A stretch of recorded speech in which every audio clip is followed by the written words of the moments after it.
ഞാൻ കിച്ചു. ഇന്ന് ഞാൻ ഒരു സർപ്രൈസുമായി കൊണ്ടുവന്നത് നമുക്ക് കാണാം. ഓ ഗ്രേം സർപ്രൈസ്!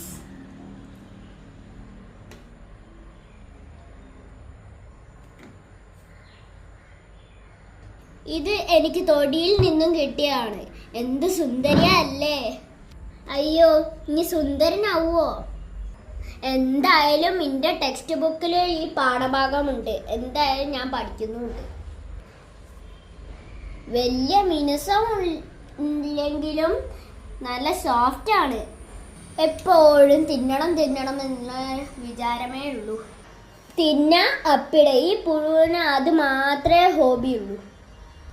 എന്തായാലും ഞാൻ ഇതിനെ വളർത്തും. ടെക്സ്റ്റിലുള്ളത് സത്യമാണോ എന്നറിയാലോ. ഈ പുഴു പ്യൂപ്പയായി പൂമ്പാറ്റയാവുന്നൊക്കെയാണ് ഞാൻ പഠിച്ചത്. എന്തായാലും ഇതിനെ ഞാൻ തിന്നാൻ കൊടുത്ത് വളർത്താൻ പോവുകയാണ്. ബാക്കി വിശേഷങ്ങൾ പ്യൂപ്പയായിട്ട് കാണാം. ബൈ.